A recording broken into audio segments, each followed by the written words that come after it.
From the darkest depths of Angband, where the forges of Melkor burned with an unholy fire, came forth the most fearsome of all his creations, the dragons. Their presence would shape the fate of Middle-earth for ages to come, leaving behind echoes of fire and ruin that would persist long after Morgoth's fall, born of malice and flame. These were not merely beasts of brute strength, but living weapons designed to bring devastation upon the world. Long before dragons took flight, Morgoth waged his first great war against the Valar.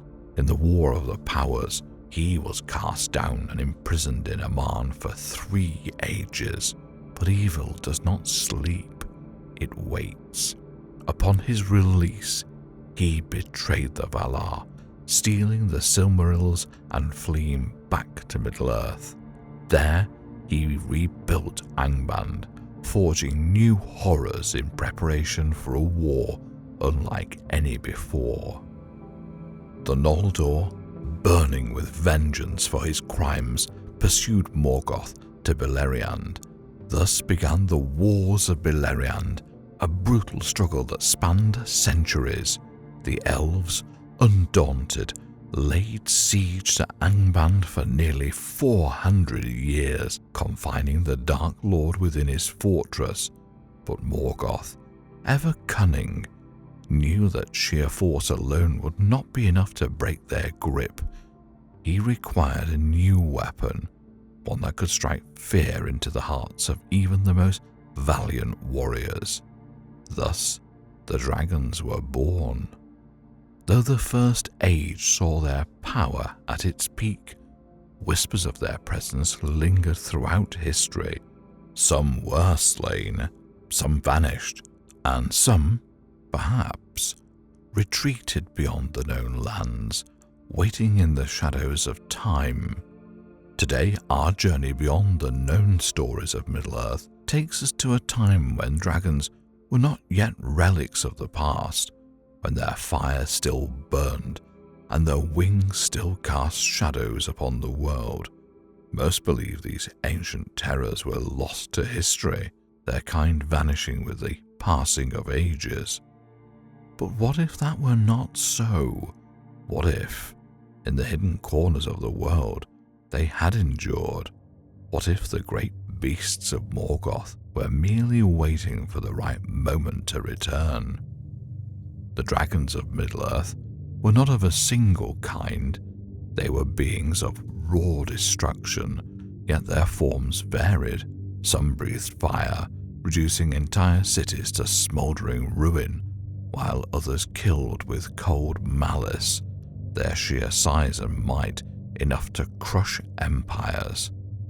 Among the fire drakes, 2 names rose above all others: Glaurung, the father of dragons, and Ancalagon the Black, the greatest winged terror ever to darken the skies of Middle-earth. Yet, not all of Morgoth's beasts wielded flame. The cold drakes, though lacking fire, were no less formidable. It was one such drake that slew King Dain the first of the dwarves in the Grey Mountains, proving that even without fire, dragons remained an unstoppable force. Their legacy is written in the ruins of kingdoms. Glaurung, the first of his kind, was Morgoth's deadliest weapon in the First Age, a beast of fire and deceit. Though driven back in FA 260, he returned in full force during the Dagor Bragollach, his flames consuming Ardgalen, leaving behind the wasteland of Anfalglith. But Glaurung was more than fire. His gaze ensnared minds, his words twisted fate. He wove the cruel deception that doomed Turin Turambar and erased Ninor's memories, sealing their tragic fate. Yet Glaurung was only the beginning.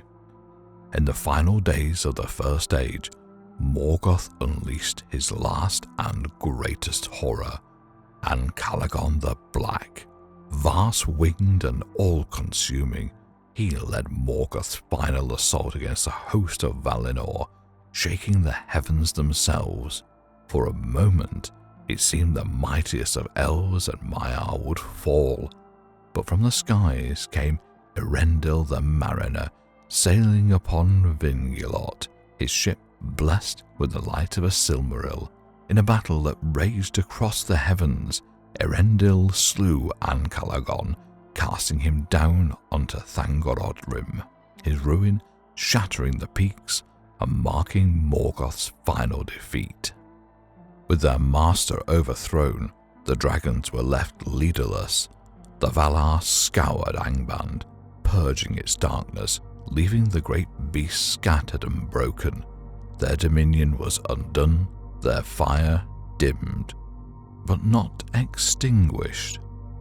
The survivors fled to the withered heath, to the northern waste and the forgotten east, where they lingered in shadow, unseen but never gone. Through the Second Age, they faded into whispers, their power waning, yet their presence never fully erased.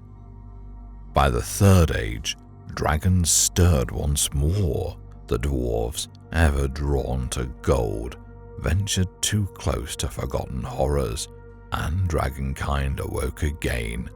Scartha the Worm, a great drake of the Grey Mountains, brought ruin to the Northmen before falling to Fram of the Earthiode, ancestor of the Rohirrim. But even in death, his legacy remained, a horde that bred strife, for whenever dragons gathered wealth, blood soon followed.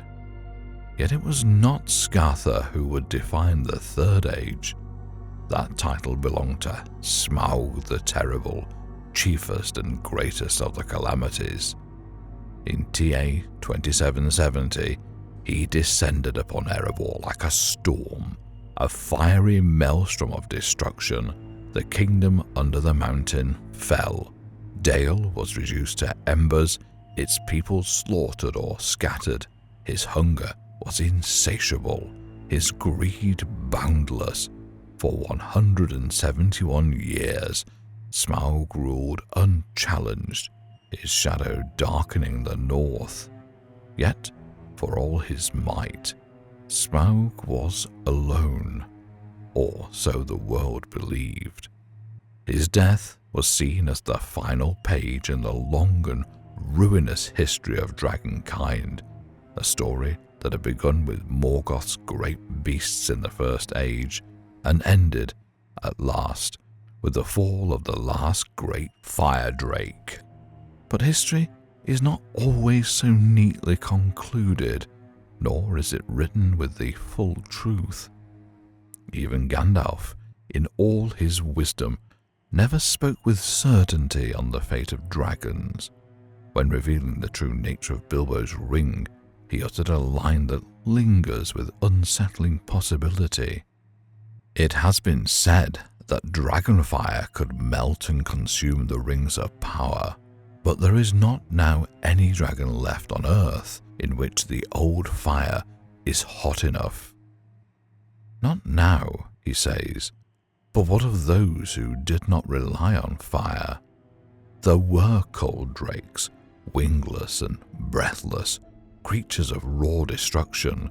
One such beast, its name lost to time, descended upon the dwarves of the Grey Mountains in TA 2589, slaying King Dain I, only 2 centuries before Smaug rose to terrorize Erebor.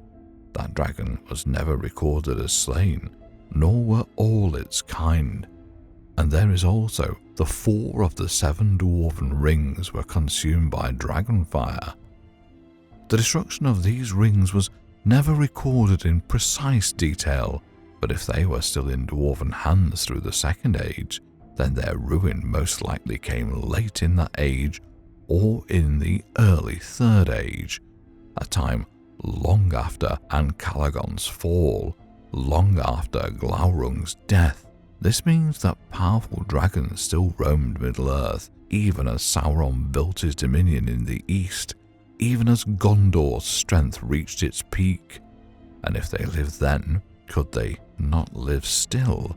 Could they have retreated, wounded but watchful, into the forgotten places of the world? Dragons are not bound by the brief span of men. Glaurung slumbered for centuries in Angband before unleashing his terror upon the world. Smaug brooded upon his hoard for nearly 200 years, his greed deepening, his strength undiminished. And then there is the East, a place of dark secrets and ancient horrors, a land never touched by the free peoples.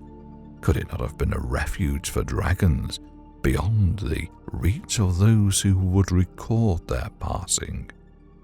Even Gandalf, for all his wisdom, had been blind before. He had not foreseen the Balrog stirring beneath Moria, nor grasped the One Ring's true nature until it was nearly too late. What else then lay beyond his sight, waiting unseen? For darkness does not die. It lingers in the unseen corners of the world, slumbering, biding its time. And Sauron, who bent all things to his will, who scoured the earth for weapons of war, would not leave such power to lie forgotten in shadow. 3 of the dwarven rings he had reclaimed, torn from the hands of their bearers, but the other 4, they had not been taken, they had been consumed. But what of the creatures that had destroyed them? The Dark Lord's will stretched beyond Mordor, beyond the lands of men, into the unknown east where lost things slumbered, and there, in the blackened wastes of the withered heath, among the crumbling peaks of the Orocani, in fire-scorched chasms where Morgoth's shadow still lingered, he found them. Some were ancient, buried beneath stone and ash, their slumber undisturbed since the elder days. Others were newly spawned, the offspring of old horrors, raised in a world that had long since forgotten them. It was not Sauron's voice that stirred them, nor his will that bound them. No, dragons did not kneel, not even to a dark lord, but the whisper of fire, the call of war, and the promise of dominion. These were things a dragon could understand. And so they came. Even as Gondor watched the darkness deepen in the south, war came from the north, swift and without mercy. For the first time in an age, dragons flew once more over Middle-earth in the service of shadow. The first blow fell upon Dale. Fire rained from the sky as a monstrous cold drake, its scales pale as ice, descended from the grey mountains. Where Smaug had brought ruin with flame, this beast wrought devastation with frost, freezing the very air as it tore through the city. The walls of Erebor, thought unbreakable, trembled under the hammering of its tail. The dwarves fought with the fury of their forefathers, but the old ways had been forgotten, and the power of dragons had faded into legend. From the east, fire drakes unseen since the elder days took to the skies. At first they were only shadows, glimpsed in the dying light, great forms moving against the stars. Then the fires came. Mirkwood, the great forest of old, did not burn as a city burns. It burned as a living thing screaming. The trees, the beasts, the very roots of the land, all consumed in an inferno that could not be stopped. In Thranduil's halls, the elven king stood upon his high watchtower, his keen eyes piercing the smoke-choked air. He had seen many things, lived through wars uncounted, but this was different. This was not war, this was annihilation. For the first time since the First Age, an elf of Middle-earth spoke the name aloud, his voice barely more than a whisper. Uruloki, fire drakes. And in that moment the elves understood the truth. The dragons had never been lost. They had merely waited. Though the Elven King's warriors were swift and deadly, what spear or arrow could pierce the iron scales of creatures wrought in the forges of Angband? And then Rivendell, the last haven of the West, knew fear, a beast black as the void, its wings vast enough to shroud the stars, descended upon the hidden valley. It was no Ancalagon, no terror of the First Age, but it was enough. The elves, ageless and wise, had no answer to such forgotten might. For the first time since the fall of Gondolin, elven halls burned in dragon fire. Sauron did not turn his host upon Gondor. Not yet. He did not need to. For even as the free peoples rallied their banners, the storm had already begun. In Lorien, the heart of Elvendom, the Galadrim stood unbroken, their white banners shimmering beneath the Malorn trees. But the shadow that came for them was no mere legion of orcs. It was fire and wings. It was creatures that had no master, only hunger. Hunger that could not be reasoned with, nor turned aside by spells or swords. And so the battle raged. The sky was ablaze with dragon fire, the land scorched to cinders, the great strongholds of the north, the fortresses of the dwarves, the last havens of the elves, all were besieged by a power long thought lost to time. One by one, the free peoples would fall, the lands left in ruin, their banners trampled beneath claw and wing. Yet, far above the world, beyond even the reach of Morgoth's brood, something else stirred. The wind changed, not a hot wind, not the scorching breath of dragonfire, but a current cold and high, untouched by the ruin below. It rushed through the peaks of the misty mountains, spiraling over forgotten crags and snow-laden cliffs, gathering force as if summoned by some unseen will. And then, from the heart of the storm, came a sound, not the roar of a dragon, not the shriek of a wraith, but a cry, wild and unfettered, a voice that had not been heard in Middle-earth since the last great war. The eagles were coming. Now we turn to you. Do you believe the dragons were truly gone? Or is it possible that, even now, the last of Morgoth's brood slumbers in the lost places of the world, waiting for the call of another Dark Lord? Please share your thoughts in the comments below. And if you enjoyed this journey into the forgotten legends of Middle-earth, be sure to like, share, and subscribe for more tales of mystery and wonder. For in this world, there are still stories untold, histories unwritten, and shadows waiting to rise once more. May the stars shine upon your face.